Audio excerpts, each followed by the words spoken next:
Hello and a warm welcome to our Bluprintx webinar on how to become a customer-first organization.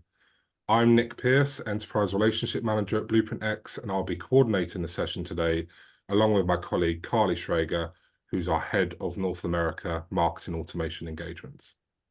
Before we start, a quick introduction on Bluprintx, a digital transformation consultancy dedicated to driving tangible business growth by design. Our proven four-pillar approach optimizes your investments in people, workflow, technology, and data. Our team of global experts offer vendor-agnostic technology advice and bespoke action plans tailored to your specific needs. So with respect to the webinar, please note this is being recorded. We won't be taking live questions, but feel free to message any questions that you have in the Q&A section at the bottom of your screen, and we'll address some towards the end, and we'll follow up directly with the remaining questions afterwards. To enhance your participation, we also have a series of interactive polls during the session. Now, I'm delighted to introduce our expert speaker for today, Ryan Forrest. As Bluprintx Global Director of Strategy and Insights, Ryan has led successful customer experience transformations for top brands. Today, he'll dive into the world of personalization and show you how it can transform your business. Over to you, Ryan. Thanks very much for the intro, Nick. Really appreciate it. And yeah, welcome to this webinar. It's my pleasure to host you for the next hour. Before we get into it and before we start sharing with you how at BPX we work with our customers, help them become transformed into customer-first organizations, deliver great customer experiences, look at journey orchestrations, omnichannel personalization, all of those exciting things. Just want to give you a little bit of context. So all of the ideas, the techniques, the tips and the tricks that I'm going to give you are going to be relevant to both B2B and B2C organizations. However, today, most of the attendees that we have on the list are actually from a B2B organization. So if you don't mind, I'll probably use more B2B references and examples as we go through. But as I say, everything that we'll talk about our approach is applicable to both B2B and B2C. The other thing as well is I'm going to pivot between talking about your customers, the buyers that buy your products and services, but then also look at a lot of things through the lens of the seller. So you, your employees, how you structure your teams, your operating models, your technology, your data to deliver the products and services that you sell to your end customer. So just moving straight into it, the first thing I want to do is really articulate what I see is one of two major problems that are coming very, very quickly at all types of organizations. I'm going to tackle the first one now, and then I'm going to leave the other one to the end because I think it's a really interesting one, and I want to give you my thoughts on that. But I'm just going to share my screen because there's a couple of slides with some stats on it that I think help emphasize what I see as being the kind of first big wave of challenge that's coming towards us. And a lot of this has got to do with the problem with buying and selling and this critical moment in time where the changing makeup of the world's population is shifting towards millennials, Gen Z, and Gen Alpha. So the graph on the right-hand side, I think was produced this year, I'm right in saying, earlier on this year. So it's fairly up to date. But you can see from the cluster at the bottom there in terms of age ranges, almost 60% of the global population spans from millennials, Gen Z, Gen Alpha. And as everybody on this call knows, born into a digital age, used to really excellent customer experiences driven by the likes of your Netflix and Apple and Amazon of the world. There are expectations of how they can engage brands, how they can purchase, and also in the workplace, how to activate in the workplace, very, very different. So we are at a real tipping point.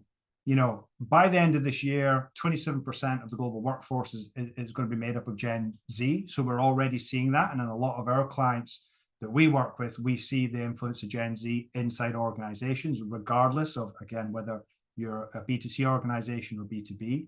But probably more frightening is Gen Alpha are going to reach that real critical mass by the end of this year, where they're really going to start moving into the consumer marketplace and start to have more consumer buying power and start to eat up that, but also starting to make their way steadily into the workplace as well. And this is going to have huge impact on both how you engage your customers to sell to them, but also your own employees and how you run your own organizations. And like I say, this creates a kind of twofold problem, right? There's a real challenge around selling and buying at the same time. So how are you supposed to become a customer first organization when you've got this tension? So from a selling perspective, and again, a lot of references here to B2B, but you have similar challenges in B2C. But if you think about 74% of millennials, Gen Z are involved in the B2B decision-making process today. Almost 2/3 of buyers opt for non-human interactions, right? To engage on digital channels or digital self-serve. They don't want to speak to a human being to make purchase decisions. Most buyers are about 57, 60%, roughly around about there, through the buying process before you can even connect with them, before you're even aware that they're in market to make a purchase. And the number of channels used in B2B, and this will be applicable for B2C as well, is doubled since 2016. So how on earth, when all that shift is the power is moving across to the buyer, how as an organization are we supposed to engage in the right channels, understand intent, understand how we can become adaptive sellers and sell to our customers the way they want to buy, not the way that you want to sell to them. And I think that comment on the left-hand side at the bottom is the one that stings the most, actually, when we talk to our customers, is really understanding that actually it might be your products, it might be your services, but you're just a channel to buy through, not the channel. And that's quite a bit of a mindset shift and be quite a scary hurdle to get over. And this is only going to exacerbate as we move forward over the next couple of decades. On the flip side of this, we've got the challenge from a buyer perspective. It's not easy to buy these days. Now, as a B2C example, I do this all the time. I'm sure we all have. We're scrolling through Facebook or Instagram or whatever, and we see an advert for a product that we really like. We'll make a purchase of that. We go on, we say, oh yeah, it's going to ship from the UK. You'll have it in 2 or 3 business days. I really like it. You make the purchase, and then lo and behold, actually no, it's drop shipped from China. You've no idea when it's going to turn up on your doorstep, and if it does, is it going to look anything like what you've actually purchased? And if it's not, you've literally got zero recourse. So even in a B2C world, there's a lot of frustrations around buying.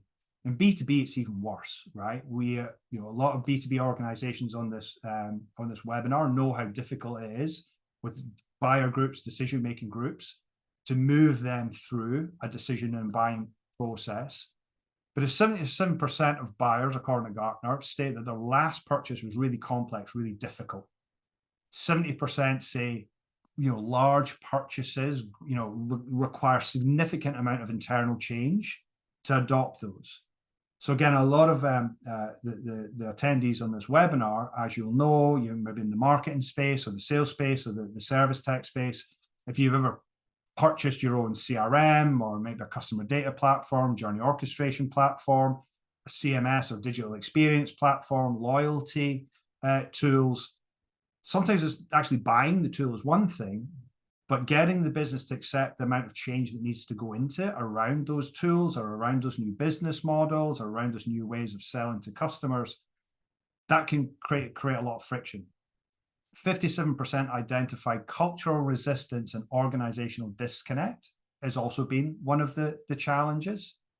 And I'm going to touch on this a little bit more and show you how we help to circumvent some of those challenges inside the organizations we work with. But from a buying perspective, there can be a lot of overwhelm, a lot of skepticism, and a lot of things for us to get over. So before I now jump into talking around, okay, how do we become, with these complexities, with that as the background, how do we become, a customer first organization? How do we make those shifts? I'm going to break it down into how well we know our customers. That's really at the center of everything. And in a moment, we're going to run a poll, one of our first polls, because I'd love to just get everybody's quick feedback on, how well do you think you truly know your customers? And then once we look at the results, I'm going to give you some real gotchas and some things to look out for and really challenge you on how well you think you know your customers. So we've just put the poll up there. Nick, would you like to step in and help guide us through this poll? Thank you. Absolutely. Thanks, Ryan. So our first poll that we have here is a question around pain points. So how well do you truly know your customers, their behaviors, preferences, needs, and pain points? It'd be great to get your input on this. If you could please answer. We'll have this up for about 60 seconds, and then we'll share the results live on the webinar so that we can see how people have voted. In terms of my insights, I'd love to give you some of my insights and then pass over to Carly as well. For my insights on the topic, it would be that we've seen a gap between what consumers expect and what they're actually getting. So many companies are still making assumptions about their customers based on now outdated data. So it can ultimately lead to impersonal experiences that don't really resonate. What companies should be doing is moving beyond those assumptions and truly understanding their customers' needs, behaviors, and pain points. And if they do that, then ultimately they'll be able to deliver more personalized and relevant experiences that drive loyalty. That's my take. Carly, I'd love your thoughts as well. Sure. Yeah, I think from kind of the particularly what we see in marketing automation is that for companies that feel like they are doing a great job of gathering the personalized information, they're able to get to a point of understanding their consumers from kind of a group or segment perspective. But consumers' expectations are even higher than that in terms of personalization. And so it's kind of being able to take that next leap and instead of just lumping them into a group, being able to make each person feel like they're really receiving customized communication.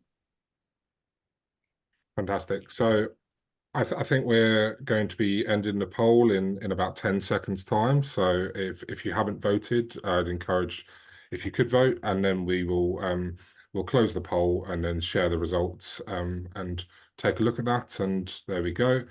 So 78% of people said that they could know more about our customers. So with 11% saying that they're confident that they know their customers well, and another 11% saying they have a basic understanding of their customers. So I think that talks well to what we've just discussed there, Carly, that that there is that understanding of customers, but companies now need to do more in the modern age. So Ryan, we'll pass it back over to you and love to get your insights on that as well.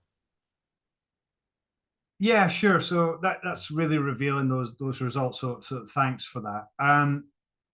I'd be interested in the 11% that say they're confident they know their customers well. So I'm going to be a little bit mean-spirited here, and I'm going to put some challenges out there. And there's three traps that we commonly see clients that we work with falling into. So the first one is be led by facts, not opinions. Right.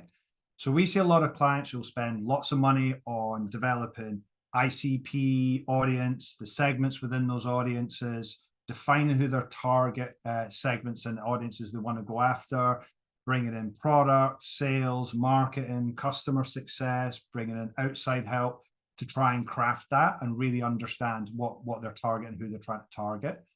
But a lot of the times it's opinion. It's what they believe they think they know about their audience, not what they know as fact.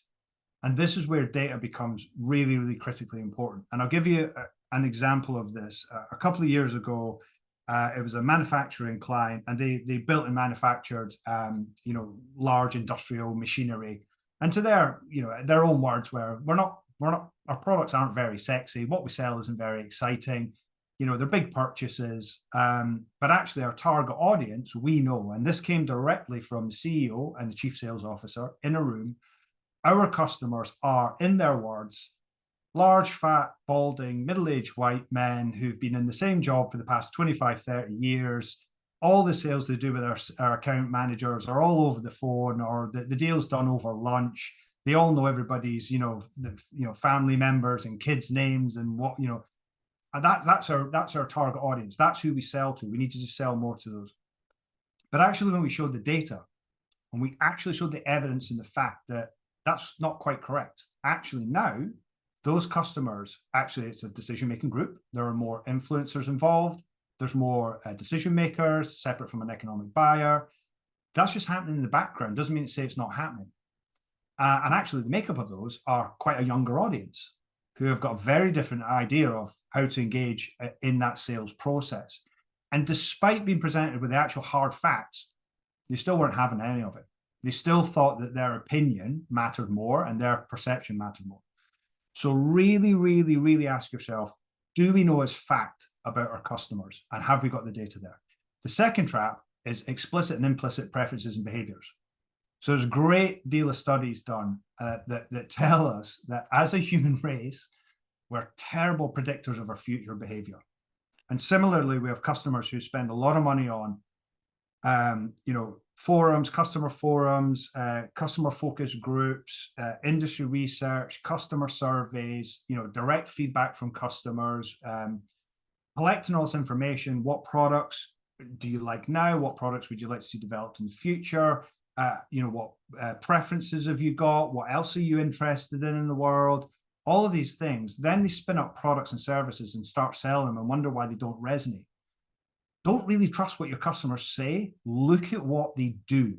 So the ability to use data to capture implicit preferences, how they behave and how they act rather than what they say, is a real must. And it closes a lot of gaps and can lead to a lot more insights. And the last one is intent signals.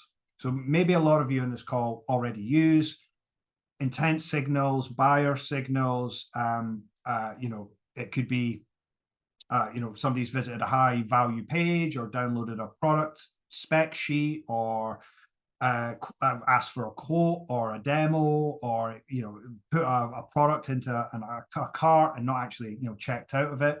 And we see these things as high intent. But actually, intent can mean totally different things at different stages of the buying cycle. So, for example, a user can have really high intent. I'm absolutely going to buy something, but I'm just still browsing. I'm definitely going to buy. I might not buy right now, but I'm definitely going to buy. And there's a high intent there, but I'm just browsing. But a different user in exactly the same way can have a really low intent. I'm not actually looking to buy anything, but I'm still browsing. And then make a snap purchase. So intent and how intent is seen, how it's captured and how it's categorized is another area to get right and to really focus on. So all of these things are around, obviously driven by data, and we'll come on to that in a moment. But those are three key things that we see the mistake being made. But really ask yourself, be led by the facts, not by opinions.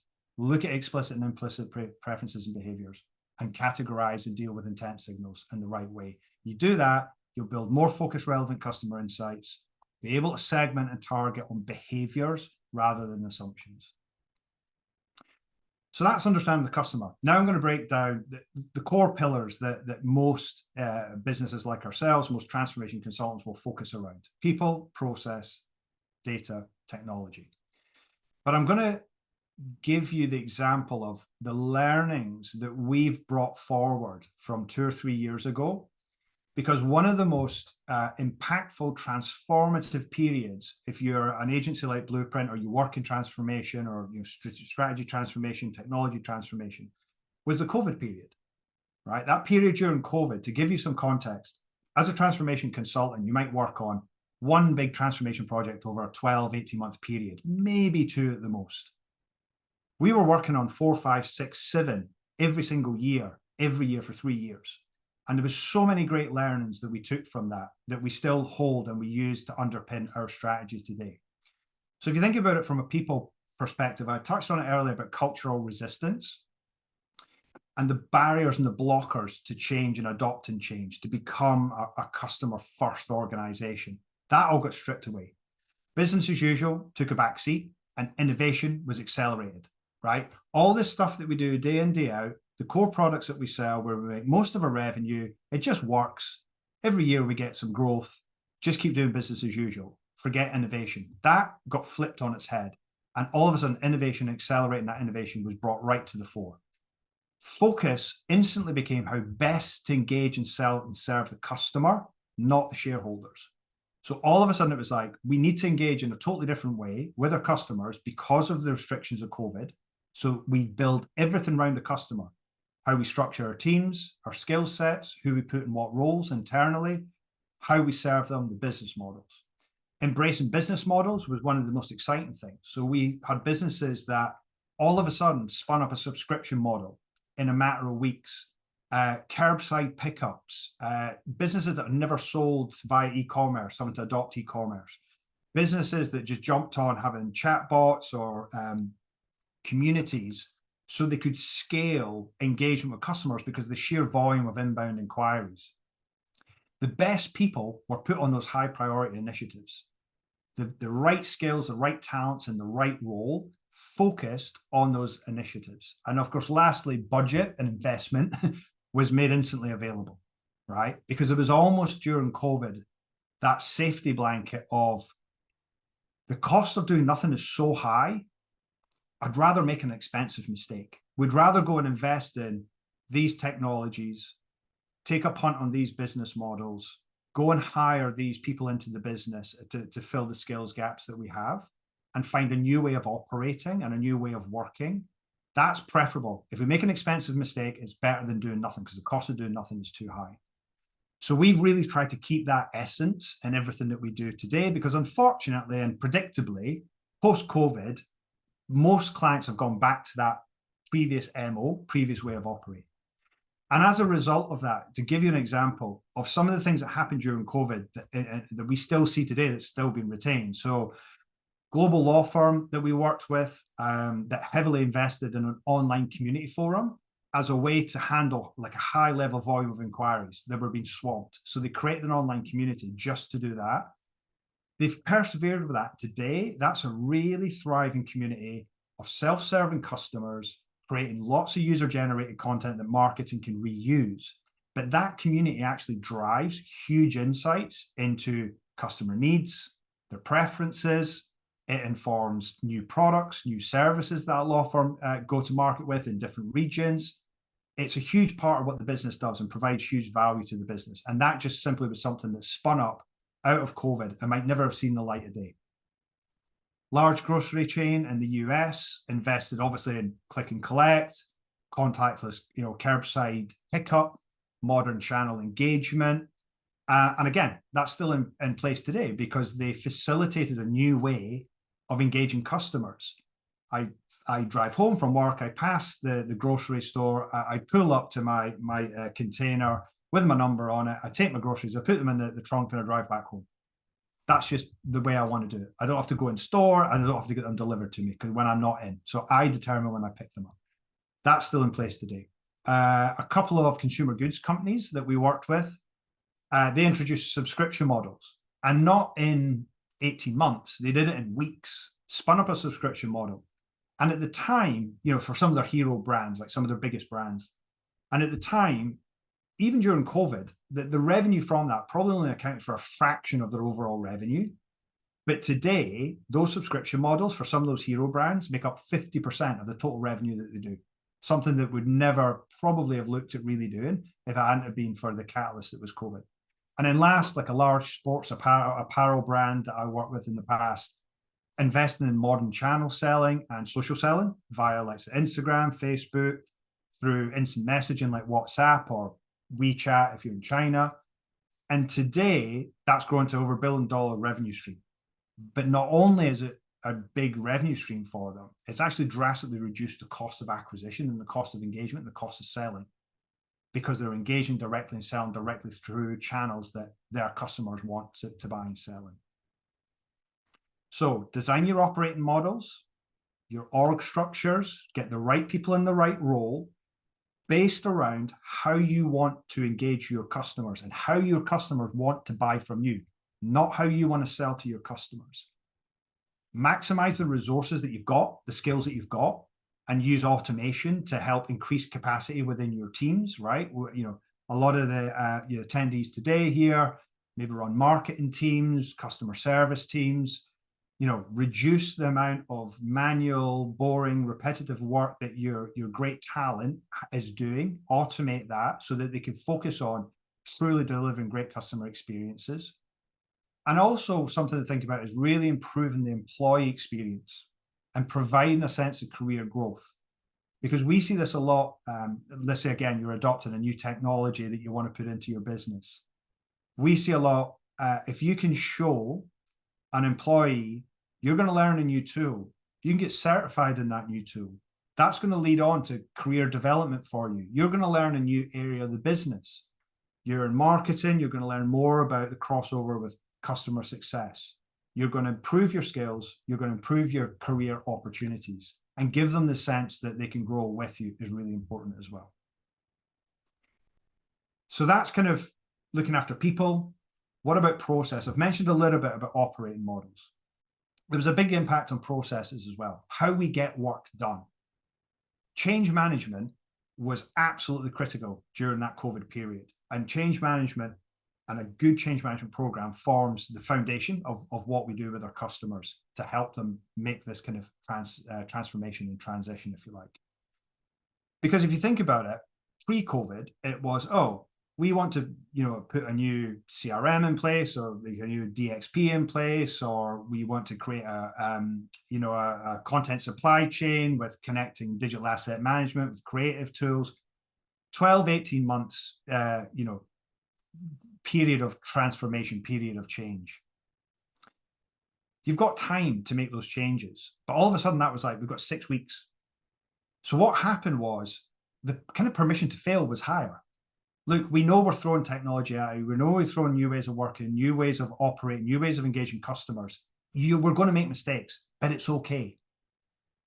But robust change management and making sure people felt supported in that process was absolutely critical. Making sure that just the right amount of learning and knowledge was dropped just at the right time and just the right amount of training, and making sure that was everybody felt supported and everybody could be on that journey was super important. Compliance and regulation was relaxed. So we work with a lot of customers who are, heavily regulated industries. Compliance is really top of mind. But all of a sudden, the barriers dropped, right? We kind of took ourselves a little bit less seriously, right? And the fear of recrimination was lessened. Does it really matter if we launch a marketing campaign and our brand logo is in the wrong place, or the wrong font used, or the wrong color? Is it really that serious? Right? In the context of what's happening in the world. What do we do about that? Right? How can we relax that? What we do now and what we've learned from that is to help our businesses, even in highly regulated industries. Do we need to have 3 rounds of sign off by brand, by legal and compliance? Or can we accelerate that process, and can we shorten the amount of time that needs to happen while still maintaining legal and compliance? And then decision makers and decision-making process, and this is one of my favorites, the decision-making process was absolutely streamlined. And the focus during COVID was the fastest route from idea to execution. How do we operate? How do we get those handshakes through the business from the senior leadership through to marketing, sales, product, finance, legal and compliance? How do we find the quickest way to make decisions with the fewest interruptions, not decision by committee, so we can move forward and we can take decisions?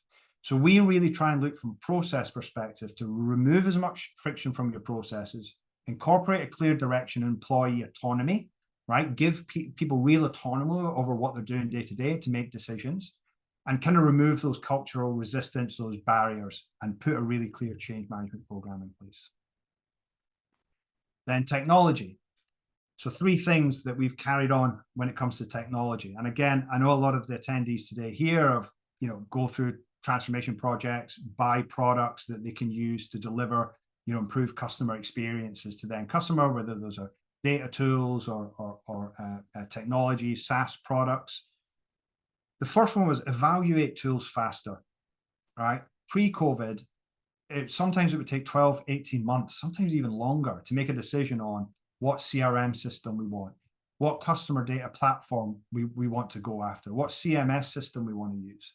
I never really understood that, right? I understood why, but I never really understood it. Because evaluation of these tools has been done hundreds of thousands of times,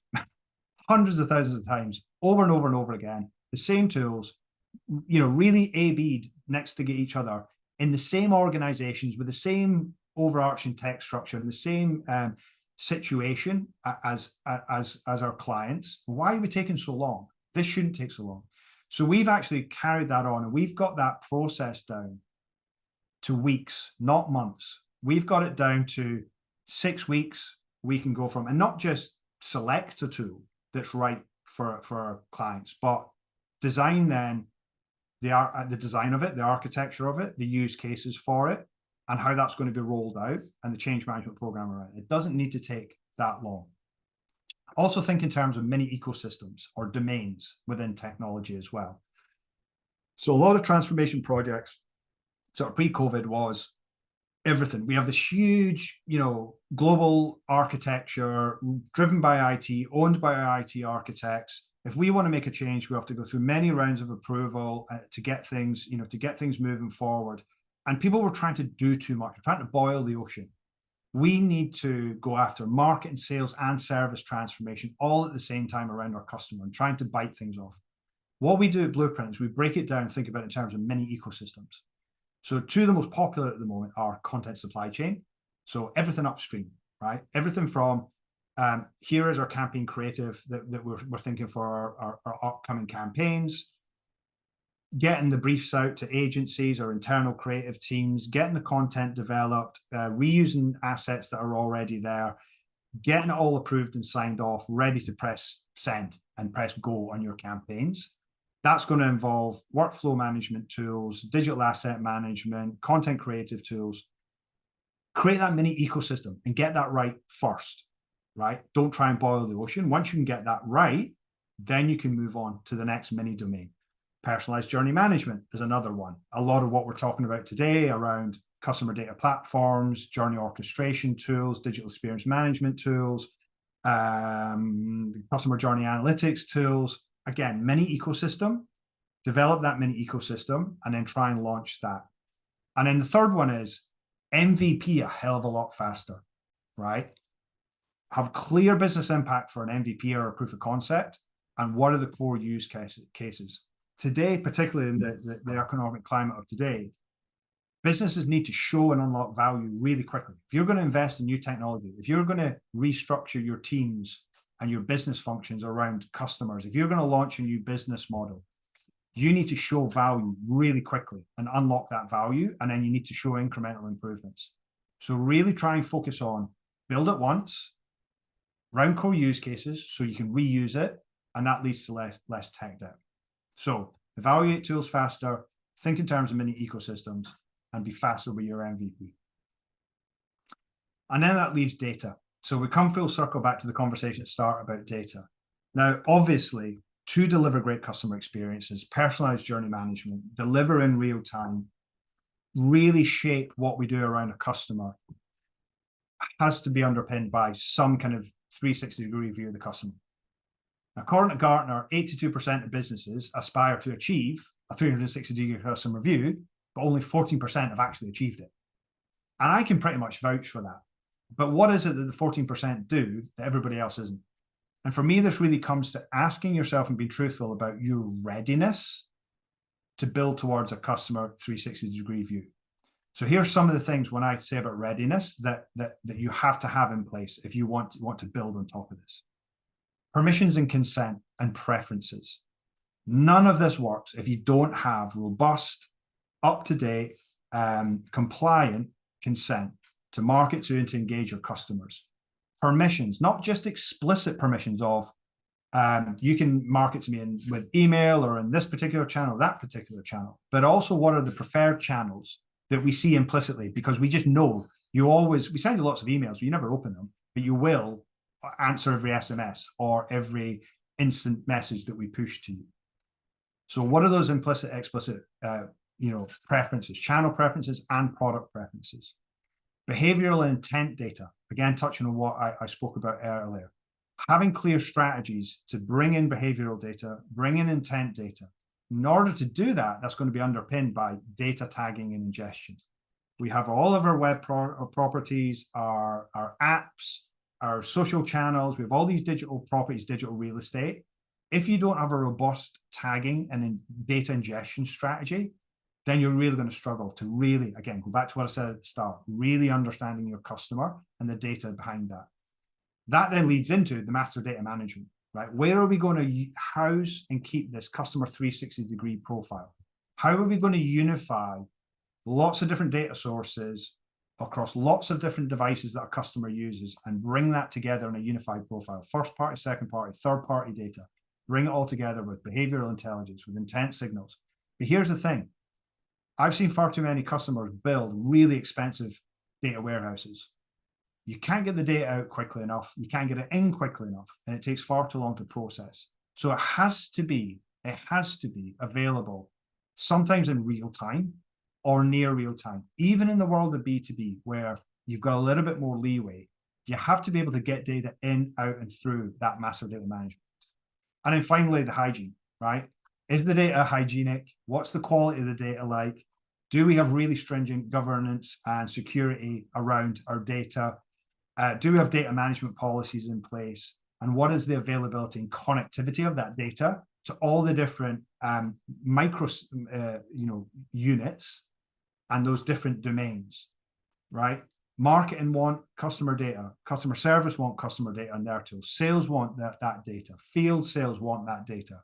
It's got to be connected to those different solutions. So we're going to do another poll in a second around data specifically.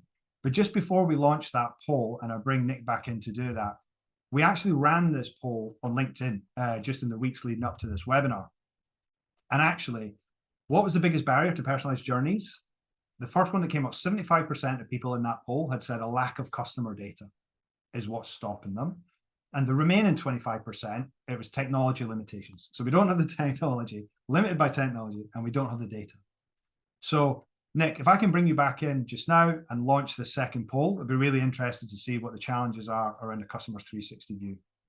Absolutely, Ryan. Thanks for your insights so far. So the second poll that will be appearing on your screens in a few seconds is all about what your biggest challenge is in creating a unified customer 360 view.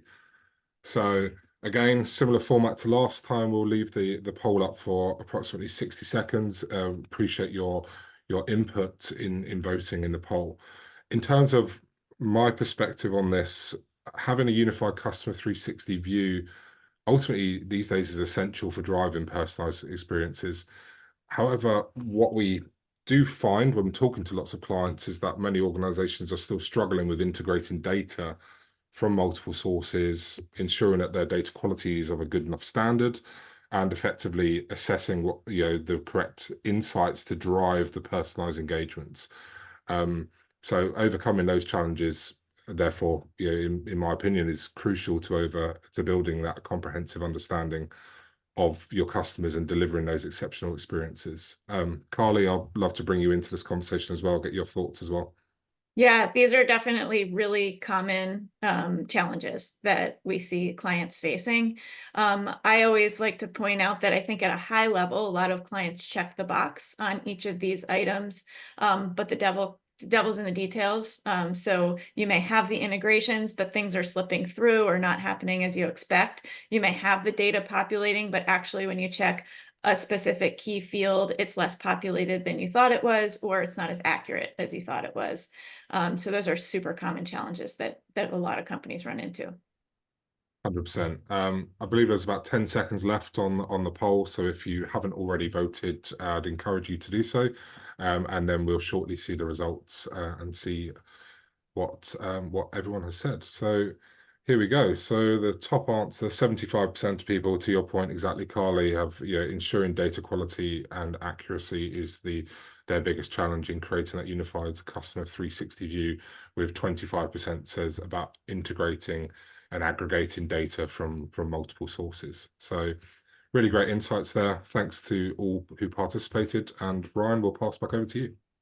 Wonderful, thanks. So ensuring data quality. Well, hopefully the 4 or 5 key points that I called out there just beforehand puts a bit more context around that. And for those of you who voted that, we absolutely feel your pain. It is a massive challenge, and I do think, like I say, moving forward, it's just going to become harder and harder and harder. Proliferation of different channels, driving privacy and security. Cookies, who knows when that cookie conversation is going to come around again, third-party cookies. So there are a lot of challenges coming, and some of them that I'm going to touch on now are going to play into that. So it is something that we spend a lot of time with our clients on trying to help them navigate those complexities. So I want to wrap up then with, and I'll be very honest, and forgive me if I go off in a bit of a ramble here, because actually this popped in. I wasn't planning to do this, but it kind of popped into my head because a couple of things came up this week as we were running up to this webinar.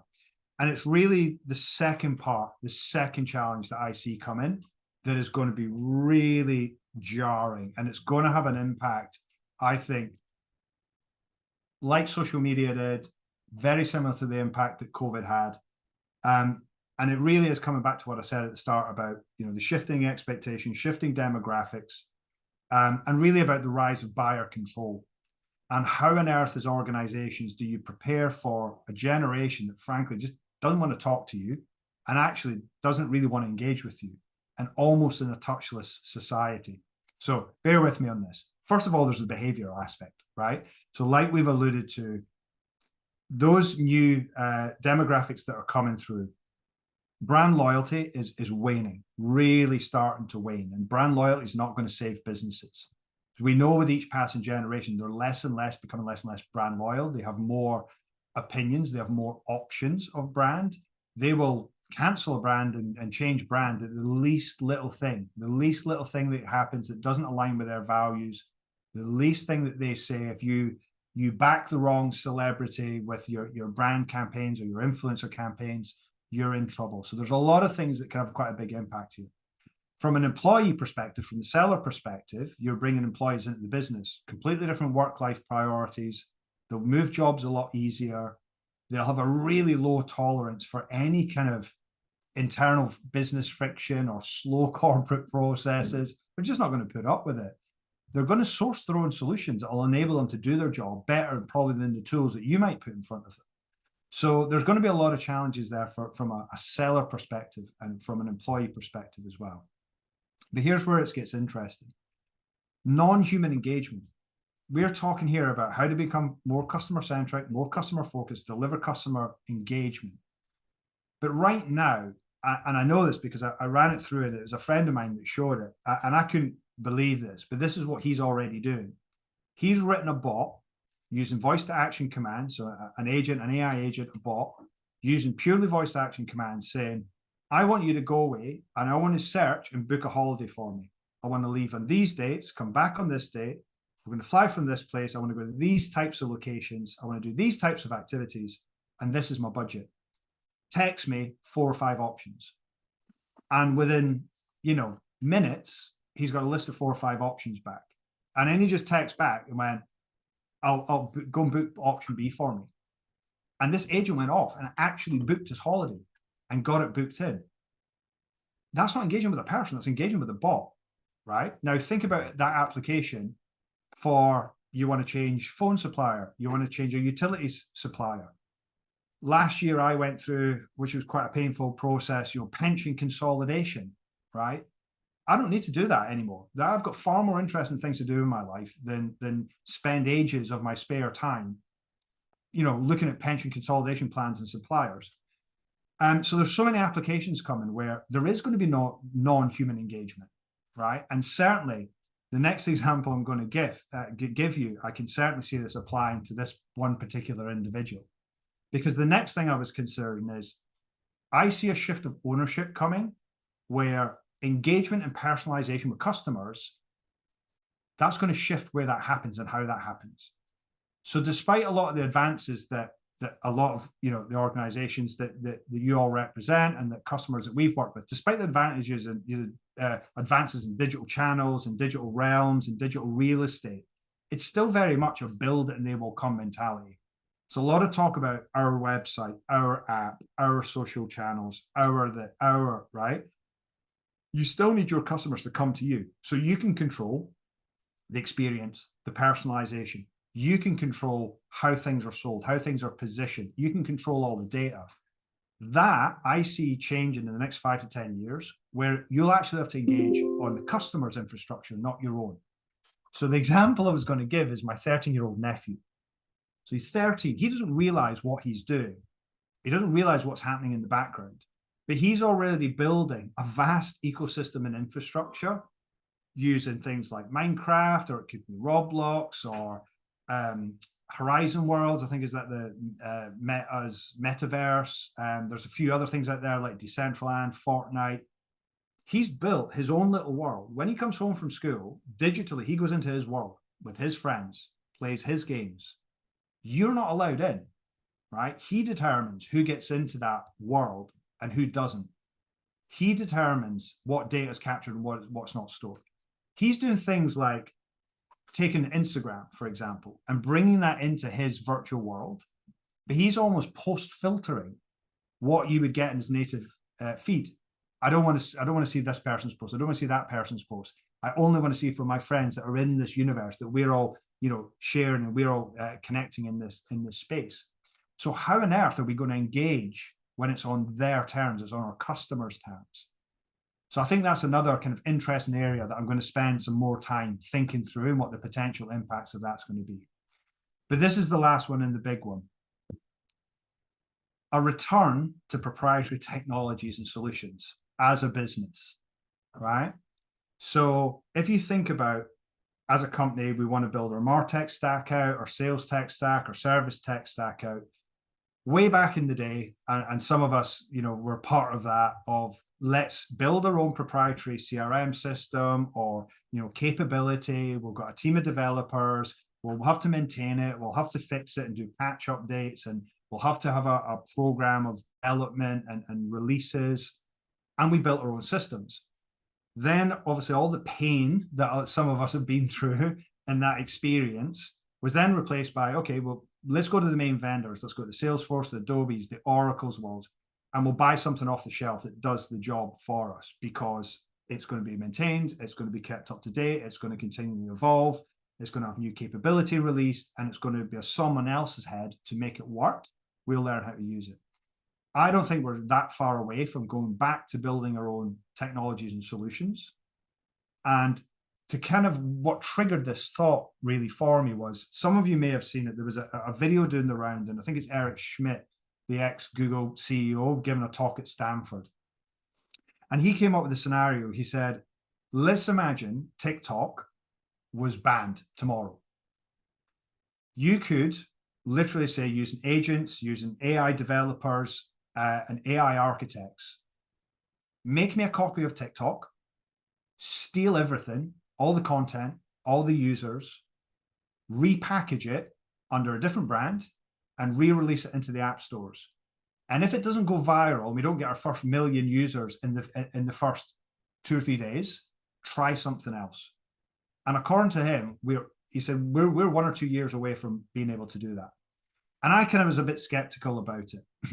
And then Lucy Allegan, our global director of marketing, we had this conversation yesterday. Last night, she sent me this post that I'm going to show you now. And she said, have a look at this.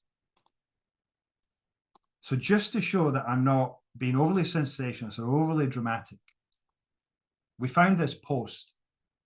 Klarna just shut down Salesforce and Workday and replaced it with a simpler tech stack created by AI. Now, it does go on to say, reduced, customer experience headcount by 50%, all because of AI. I'm not a big fan of that, hence the quote on the left-hand side, which I think is one of my favorite quotes around AI. I'm not worried about AI taking my job, or we shouldn't be worried about AI taking our jobs, but we should be worried about the 8-year-old that's going to grow up with AI. They're the people that are going to take our jobs, which I thought was a nice way to frame it. Now, who knows? This Klarna post could be very, very much over the top, very over exaggerated, just trying to, do a clever bit of marketing, a clever bit of insight.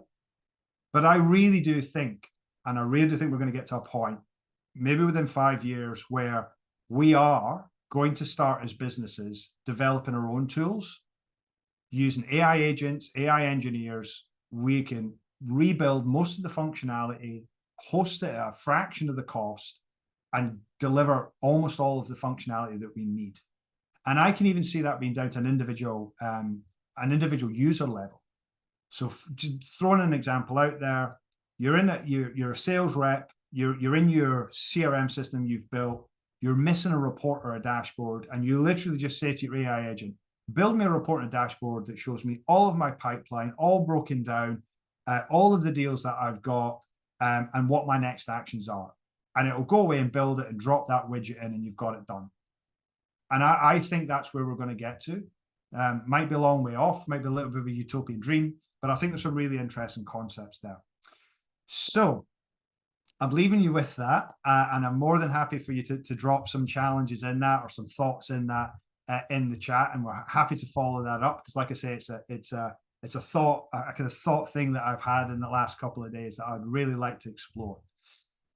So to round up, we're going to have our last poll, and I'm going to hand you back to Nick, and we're going to have a look at just the last poll of what you think, what strategies you think are going to help you improve moving forward based on the discussions that we've had today around, becoming customer first, delivering great customer experiences.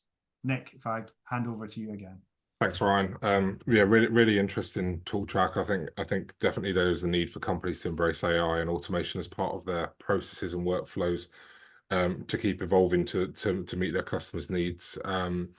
As you said, the poll that will be coming up on your screen shortly, there we go, is all about future strategies. So what strategy do you think will help you most to improve customer experience, engagement, and loyalty?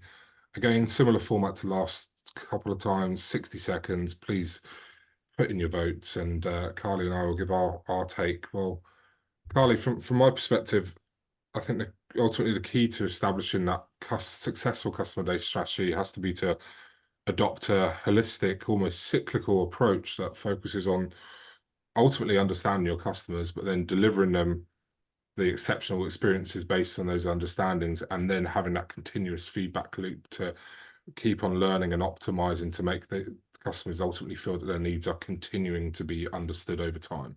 And I think all of these points here are very valid, that need to be, used together to create that seamless and engaging customer journey that ultimately drives loyalty and growth.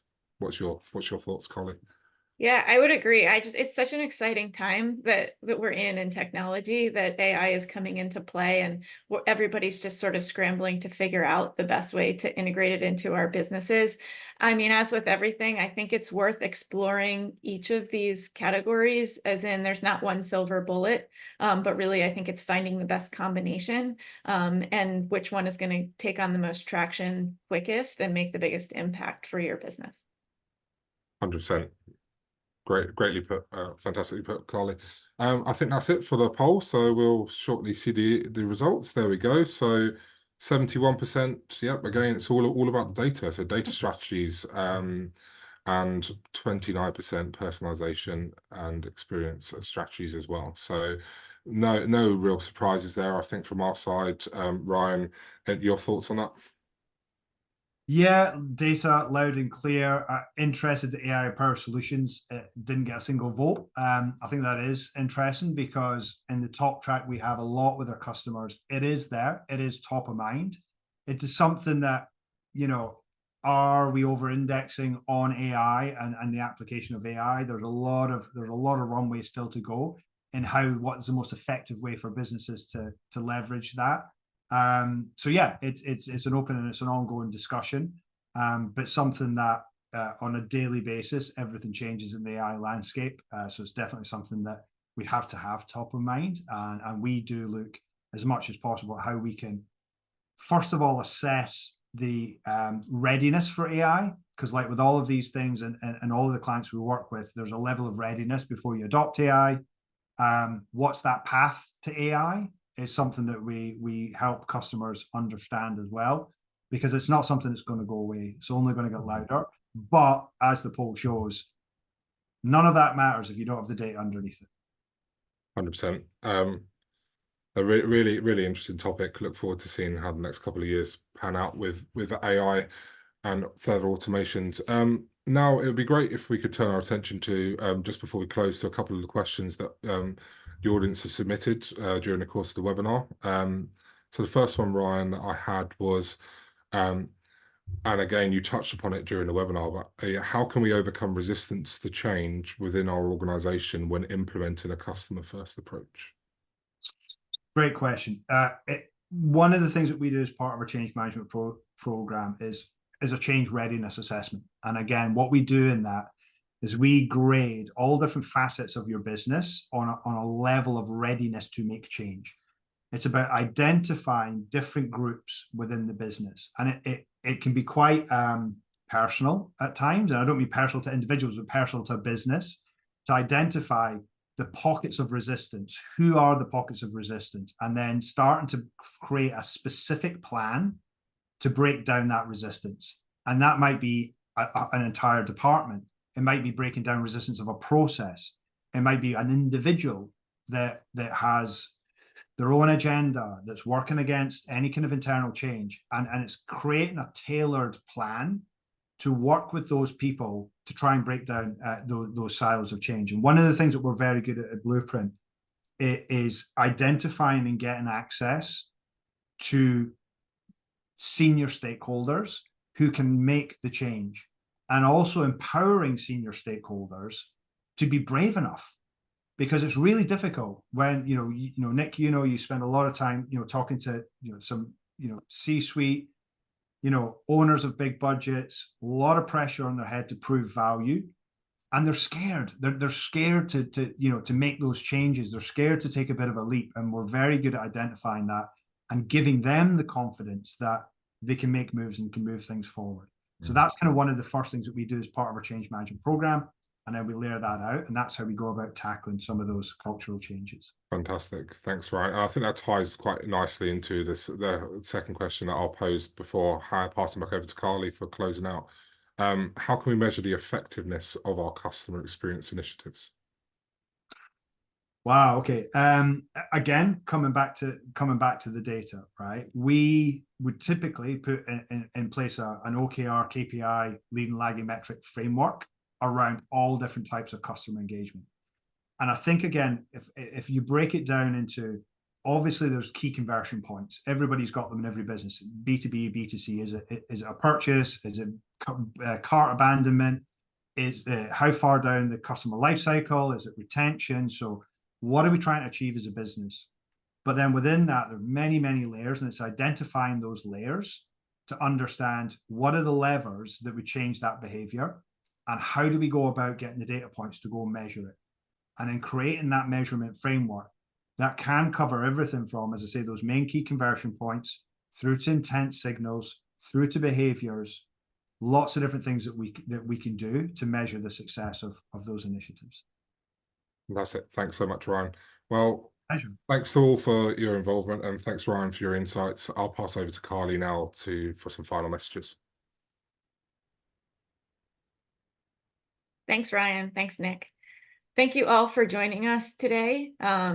In conclusion, to wrap things up, Nick and I have enjoyed hosting you all for the webinar. If you would like to talk any further, if you have any additional questions for follow-up, if you use the QR code on the screen, that will take you to our LinkedIn. So feel free to connect. We're happy to continue the conversation.